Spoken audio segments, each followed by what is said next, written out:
start spreading the news. I'm leaving today. I want to be a part of it.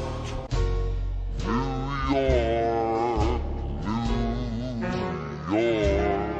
420,000 New Yorkers moved out of the city between March 1st and May 1st. Between May and July, there was a 95% year-on-year increase in people expressing interest in moving out of Manhattan. And according to Governor Andrew Cuomo, it looks like most who fled from COVID aren't coming back. I am also witnessing many of my friends leaving. These are basically upper middle class and wealthy people. They're the tax base of the city. Given that the wealthy 1% pay half of the state's taxes, that leaves a huge financial black hole. It's starting to look like the dark days of the 1970s are on their way back. Once considered the safest big city in America, crime is now rising dramatically. All our friends are moving out as well. We're also really missing the city that we had, and that's not the city that it is at the moment. Perhaps the most draconian coronavirus lockdown in America is a major factor for the exodus. But it's not the only one. Why is the Big Apple going rotten? Well, prepare to be shocked, because it turns out that emptying all the prisons of criminals leads to an increase in crime. I know, I couldn't believe it either, but it's true. Citing the threat of COVID-19, Mayor de Blasio set free 2,000 prisoners. 50 of the first 1,500 to be released were quickly rearrested. One of those was a rapist who tried to rape again. Another was a convicted murderer who tried to rob a bank. Citing the fact that there's plenty of space in New York's jails for social distancing, the New York Post editorial board even accused de Blasio of, quote, letting folks out for ideological reasons and public safety be damned. In the same week that shootings surged 277%, de Blasio had the nerve to get on television and celebrate New York's record low prison population. We now have fewer people in our jails than any time since World War II.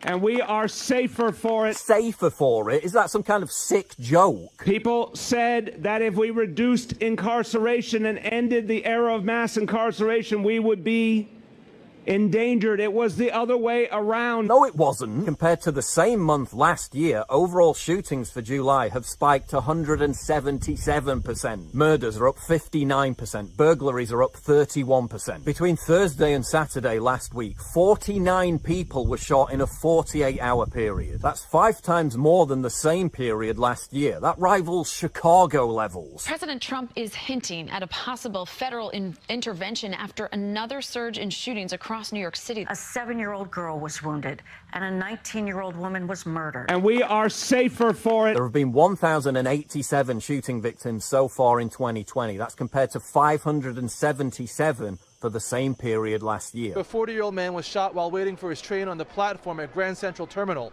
Cops released this video of the suspected gunman. 50 shootings in the past 48 hours, with gun violence in New York continuing to rage on with no end in sight. And we are safer for it. On Tuesday night, 9 more people were shot in 5 separate incidents across Queens, Brooklyn and Manhattan in a matter of hours. And we are safer for it. Residents are panic buying bulletproof vests. Midtown dealer Brad Padell says sales of body armor are up 80%. He told the New York Post, quote, you wouldn't believe the people who call up and say, I'm scared. And how did Governor Cuomo react to all this? By blaming the police. Denial is not a successful life strategy. By blaming the same NYPD that he and de Blasio have trashed, undermined, stripped of power and defunded. You cannot dismiss these numbers. Over 90% of the victims are black and brown. Yeah, I wonder why 90% of the victims are black and brown. Could it possibly be because they're all shooting each other? Could it possibly be because your mate de Blasio let them all out of jail? And we are safer for it. And none of this is confined to the poorer areas. When compared to the same period last year, Manhattan's Upper East Side has seen a 286% increase in robberies. And those thinking they can escape all this by fleeing to the Upper West Side,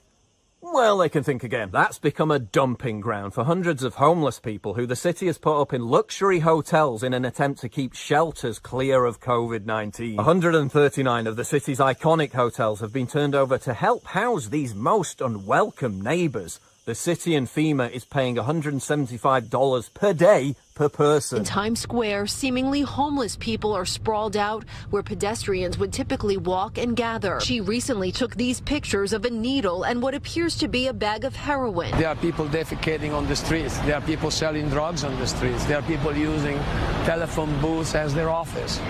I mean, it's incredible what's going on. Now, it would be snobbish and condescending for the wealthy to assume that they could live in a major city without witnessing homelessness.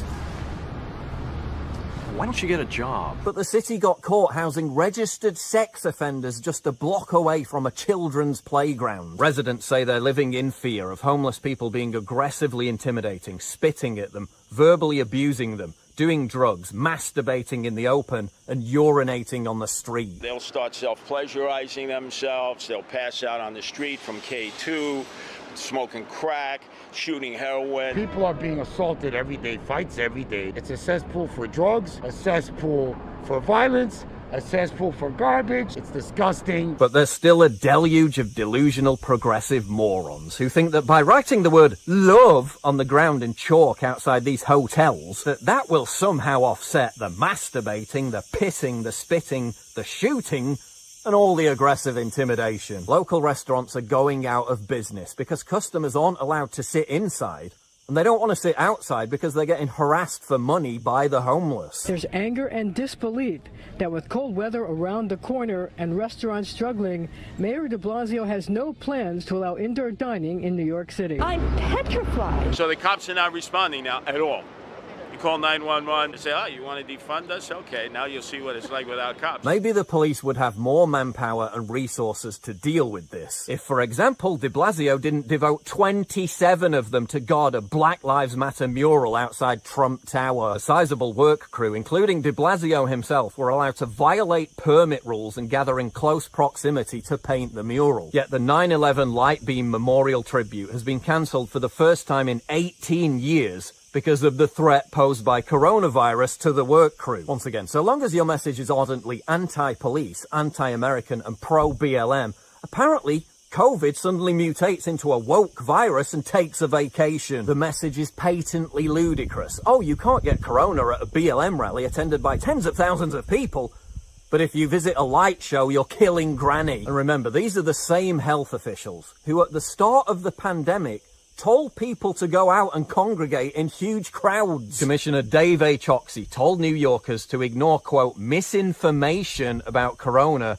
and to go out and mingle with thousands of others to celebrate Chinese Lunar New Year. Mark D. Levine praised crowds for defying coronavirus by gathering in huge numbers. And as late as March, de Blasio himself was broadcasting the same message. Cuomo also forced nursing homes to take in COVID-infected patients, leading to over 10,000 deaths. So it's pretty rich of the same people who did all that to be lecturing us about COVID now. And we are safer for it. Denial is not a successful life strategy. New York City's crime wave has also been exacerbated by violent Black Lives Matter protests. And yet Mayor de Blasio has caved to BLM at every available opportunity. Despite criminals becoming more emboldened and violence spiraling out of control, de Blasio submitted to Black Lives Matter demand to defund the police, stripping $1 billion from the city's police budget and disbanding the plainclothes anti-crime unit. Hundreds of officers furious at the move have submitted their retirement papers in recent weeks. Others say they've been abandoned, stripped of their powers to tackle violent criminals and pursue suspects. That's why the NYPD's largest union, the Sergeants Benevolent Association, has openly endorsed Trump. New York also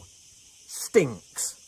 Quite literally stinks. A $106 million sanitation COVID budget cut, which reduced garbage pickup by 60%, has left huge piles of uncollected trash, including used masks, lying around the city. Street cleanings have been reduced by half. Raccoons and rats are taking over. These two raccoons feasting on an overflowing bin the other night outside a Hamilton Heights playground. Oh my God, look at them all. Dirty, stinking rats. Dozens of them swarming around trash cans. Living in New York, you do see rats from time to time, but man, it never looks like this. Money from tourists has also dried up too. Anyone entering New York, even from within the United States, faces a mandatory 14-day COVID quarantine, a de facto house arrest. Checkpoints have been set up all around the city to catch COVID quarantine flouters, who are then hit with massive fines if they're caught outdoors. So why even visit? Most of the attractions are shut down, and even if you do get there, you're treated like a leper. JCPenney and Neiman Marcus have both filed for bankruptcy. The Subway food chain has closed dozens of its locations in New York City in recent months. Le Pain Quotidien has also been forced to close several stores, saying there's just nowhere near enough people on the streets. According to reality TV star Jonathan Cheban, who was recently robbed at gunpoint, it's now traumatic to be in New York. Cheban, another celebrity who is desperately trying to sell his apartment and leave, accuses Mayor de Blasio of destroying the city. Big Apple born and bred entrepreneur James Altucher also fled the city after the riots in June. Altucher says New York is, quote, completely dead and it's not coming back. Broadway is closed until at least the spring. The Lincoln Center is closed. All the museums have closed, said Altucher, adding that his 3 favorite restaurants are all also closed. And he makes the point that unlike after the 2008 crash, fast broadband is now almost ubiquitous. When most middle-class and wealthy people can work remotely, what's the point in staying in a crime-ridden big city? And that's why New York property prices are beginning to plummet. This year, we are seeing record declines. The number of new leases falling 23% over last year. Median rents with the largest decline in history. But what is most troubling right now for this market is the number of empty apartments. There are now over 13,000 apartments in Manhattan that are up for rent. That is an all-time high and more than double last year's total. There's a glut of supply because of COVID and people trying to flee, but no real demand. Look at this video of Fifth Avenue. Boarded up shops near deserted streets. Far from its reputation as one of the most elegant and prosperous thoroughfares in the world, it's now said to resemble a demilitarized zone. It now looks like something closer to the city portrayed in the dystopian movie Escape from New York, which is kind of ironic because that's precisely what everyone's doing. In 1988, the crime rate in the United States rises 400%.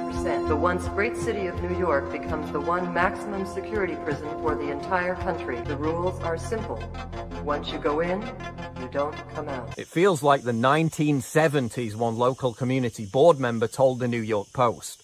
Everyone who can move out is moving out. Governor Cuomo pleaded with New Yorkers who have left the city to come back. He even promised to cook them dinner. You gotta come back. When are you coming back? We'll go to dinner. I'll buy you a drink. Come over, I'll cook. Come back to what? A crime-ridden, trash-strewn, decaying, violent, lawless, leftist shithole. You gotta come back. Yeah, I don't think the prospect of a Manhattan clam chowder or a thin-crust pizza is going to be much of a temptation. Thanks to the destitution of the 1970s, New York was once known as Fear City. Thanks to Cuomo, de Blasio, and the rest of the progressive mob running New York into the ground in 2020. And in the absence of a Rudy Giuliani to clean the place up, those same fears are now making a rapacious comeback. The mayor of New York City, he's killing the city, and he's an idiot.